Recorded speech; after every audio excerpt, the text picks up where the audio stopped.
So what happens if, rather than playing as Emily Caldwin, we choose to play as Corvo Attano?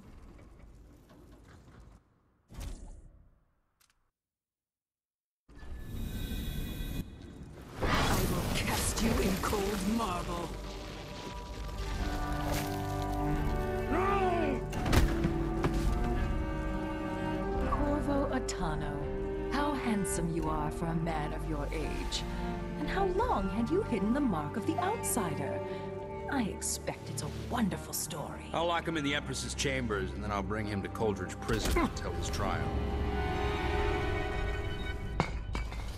My father lost it all. Sent me to the City Watch, one step above begging. Think I had to take your orders? Corvo Attano, son of a Zirconan tradesman. Captain Ramsey, I heard shouting. Lord Corvo, what happened? That'll be all, Captain Mayhew. No! So that's the Royal Protector's fancy weapon. What kind of sword folds in half?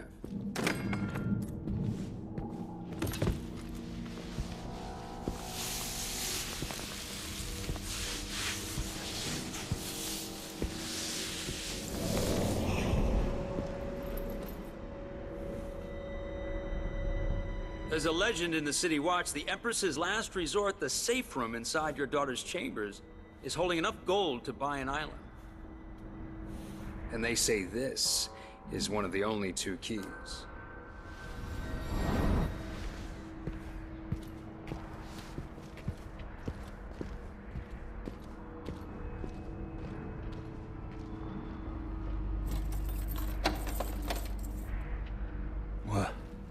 What happened? Alexei, the throne room, Emily. Nothing I can do alone. I need to get out of here.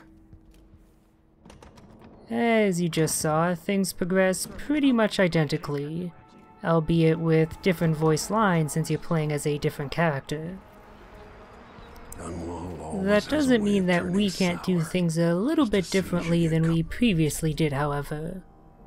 As Emily, we were stealthy and attempted to be non-lethal, and succeeded.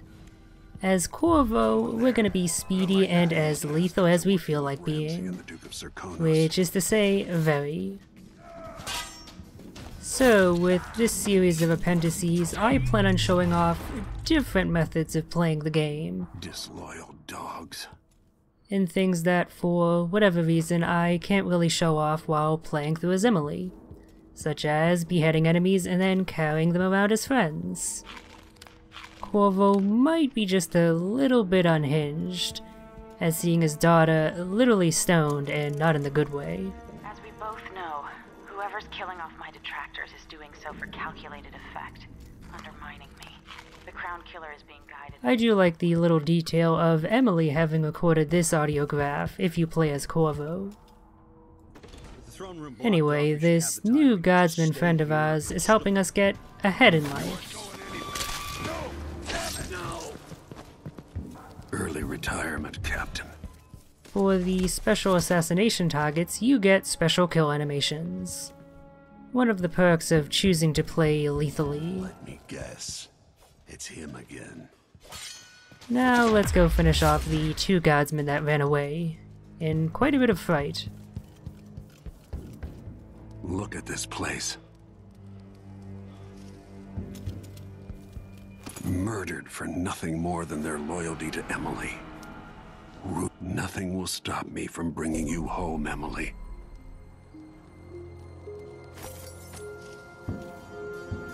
They'll pay for this, but I need to regroup away from Dunwall.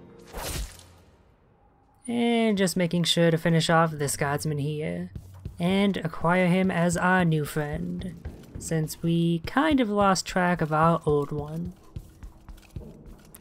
So if you haven't realized it already, the main difference that we'll be seeing in this video is just how different the game progresses if you choose to speed through it as fast as you possibly can. Anton Sokolov made this lock. As it turns out, you can get through the game in no time at all if you really try at it. Emily would fall asleep in here after the plague. This brings to mind a debacle surrounding the first Dishonored, where one of the journalists covering it had a main complaint that it was far too short, and it turning out that he got through it in 4 hours because he basically just played it like an FPS. And then, you know, didn't bother to go back and try his hand at it playing through more thoroughly. Samuel Beechworth made this.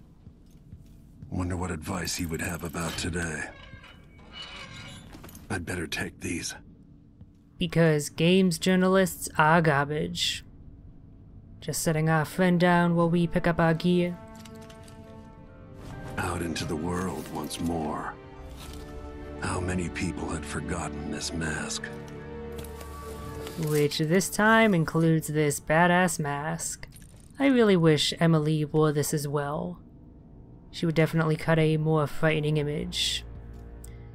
Unfortunately, we can't bring our new friend along, so let's make sure he's nice and comfy here. He gets to enjoy the finest suite in Dunwall, and he'll be doing so upon its most lofty throne. If we can manage to place him on it. Dropping objects precisely is not something they really coded into the game all that well, because it's not something you typically use, but there we go, a little bit of fiddling and our friend is comfortable. Let's move on then, shall we?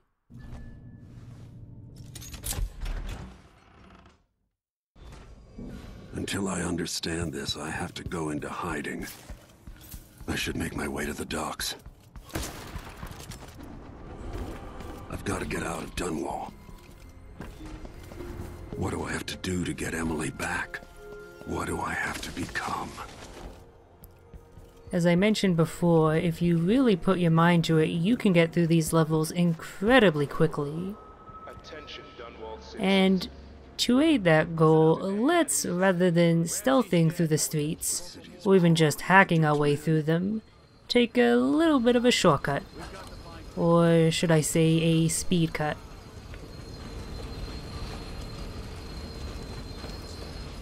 I don't know that ship, but maybe the captain can help.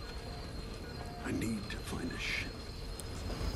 If you don't mind skipping the majority of the content, you can just get straight to the end of this level in no time at all. And that's actually really welcome. Honestly, this first mission, while fun the first time and fun the second time, is not so great when you're doing it for the 4th or 5th time. There's just not too much room to play around with things because you don't really have any of your special powers, spoilers, and you don't even have much in the way of equipment. As such, the number of ways that you can approach this mission are pretty limited.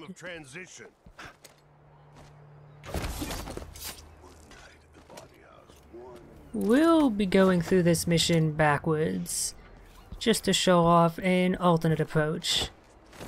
And also to pick up all the loot that we'd be missing out on otherwise. Now, if we wanted, we could go balls to the wall with the combat here and probably do pretty well, even with the difficulty set as high as it is. But at the end of the day, that honestly wouldn't be too exciting to watch. Mainly because, unless you're a stealth gamer BR, with your toolset as limited as it is currently, there's just really not too many things you can do. So we're going to mix in lethal stealth along with active combat. Oh, and if you're not already familiar, I strongly recommend checking out Stealth Gamer BR's channel. His videos for stealth games, the Dishonored games in particular, are just amazing to watch. The dude is super skilled and pulls off all sorts of crazy tricks. He really utilizes the combat engine in this game to its fullest. So, lethal stealth. Much easier to do than the non-lethal variant because it's so much quicker in execution. However, do be wary of getting too confident, especially if you want to be ghostly. And yes, you can get the ghost achievement while killing people. You just need to make sure to kill absolutely everyone without being seen. No witnesses. Oh, speaking of witnesses, let's get him. Or at least that was my intent, but for some reason it didn't do the slide, which I was gonna do to do the on-command execution, and thus he can alert his friends.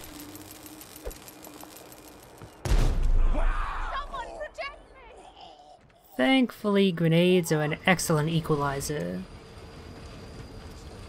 One funny thing about going with the combat in this game is it really shows how not great the AI actually is. In the spurts of combat that come if you're trying to be stealthy but not perfect, it works out. But if you just go full on into the combat and leave these guys active for a while before taking them out, you can see just how many issues the AI actually has. It is very stiff and very awkward most of the time. Fortunately, that doesn't really reduce any of the satisfaction from the combat, and if you're playing stealthily, you probably will never notice this. But it is definitely an issue. We just made that brief sojourn by the Hatters there to pick up that one grenade. There's a few scattered throughout the level, and it's always good to have one on you at all times if you can manage it.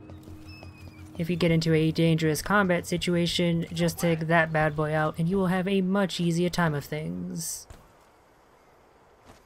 And right here, just showing off a bit of the fudging you can do with the environment. Once you're familiar with your jump height, that is. There's a few jumps you can make that probably weren't intended exactly. Right now, we're at the second floor of the Dunwall Courier. Unfortunately, we seem to have arrived a little bit too late, as this guardsman has already killed the printer. I'd say that's a shame, but we were planning on doing that anyway, so meh.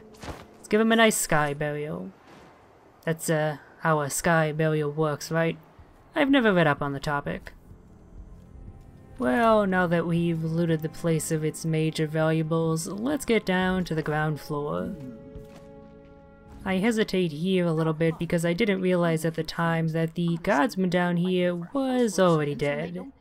He was one of the ones alerted by that one escaping guardsman, and thus one of the ones we took out with the grenade. That is one of the issues with going full on in the combat, is you'll often end up aggroing adjacent guards and thus lose out on ambush situations. I'm not entirely sure why that random civilian woman is crying out like that. She probably discovered evidence of, revenge, I guess we'll call it. That's the nicest word. And now we'll just proceed going through backwards the rest of the mission, just to pick up those last few pieces of loot. I try and be stealthy here once more, but it doesn't last long. I mentioned that this first encounter here with the multiple guardsmen is one of the toughest to stealth in the game in my opinion, and that's no less true here. So let's make things a little bit easier on ourselves and take out a few of them with a nice lob grenade. Sadly, my timing is not quite perfect as I only pick off one. And getting the vantage point here, we get rather easily discovered. I'm not sure why I thought this would work out as a hiding place. It does, however, show off the roughness of the AI that I mentioned earlier though. You'd think he'd give up eventually, but nope, he's determined to hit us with one of those stones. Eventually I say fuck it and just go after him. I was kind of hoping his AI would cause him to do something else, but no such luck.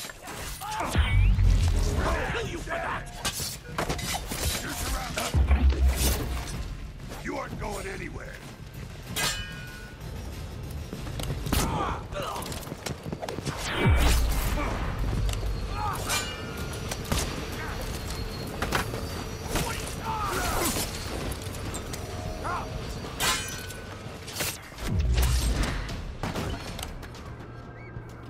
So yeah, as I showed off right there, even if you don't have a lot of gear or any of the fancier tricks you can get later, you are still pretty overpowered when it comes to the combat, even in the highest difficulty possible.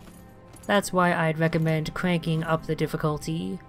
And if you don't like how attentive the guards are on the higher difficulties, then using the custom difficulty option to just crank up the combat related ones. Because then the guards actually have a chance, as minor as it is, to kill you. On the lesser difficulties, you're pretty much invincible. So going back just through these first few houses here, again picking up the major bits of loot, gear, and health elixirs. It's always good to have a good stock of them if you plan on going into open combat. After all, you never know when you'll need a heal. I'll end right here just showing off exactly how annoying these safes can be, especially if you're playing on the input lag version like I am. Just a hair off and you end up moving the tumbler that you don't want to, and then have to cycle all the way back around. Don't be surprised if that ends up coming up multiple times. I can never seem to avoid that in a playthrough. But with that, we're pretty much done with this alternate take of A Long Day in Dunwall. Well, like, a short day in Dunwall, right? Heh, heh. Oh, and just showing off here that when you put away your gear, you run and move much faster. I don't want to die. Oh. The civilians' wailings can be pretty great. That's Corvo Atano!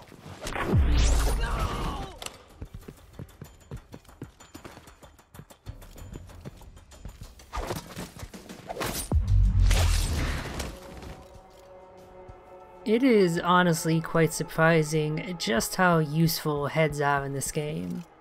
For what it's worth, you can use any pick-upable object to do that. I just like doing so with heads. It's a lot more gruesome and a lot more amusing. To me at least. I might be a little broke-brained. And at the ship, we acquire our final friend. Harvey the Guardsman, you're coming with us, buddy. The long journey to Karnaca. Well, at least that's what I had in mind, but unfortunately my aiming skills aren't quite up to snuff. And then somehow, while trying to climb up the rowboat, I instead sink all the way to the bottom. I don't quite think that's how physics works, game. Came here to warn the Royal Protector. Maybe too late. Now what? Hey! Over here! Lord Protector, forgive me for saying it, but you look like death warmed over. It's been an unusual day. There's a coup underway and I'm being blamed for the Crown Killer murders. My name's Megan Foster. I work with an old ally of yours, Anton Sokolov. We learned something scary down in the south, and I came to warn you. I know, Anton. The Duke's here with a woman named Delilah who's seized the throne. They have Emily and I barely got out. For now, I have to get away, recover my footing. Bad things always seem to happen in Dunwall. Feels like the end of the world. I need to get to Karnaca, where the Crown Killer murders started. Delilah must have been down there for a while, and I've got to figure out what's going on. The dreadful whale will get you there. Should we go?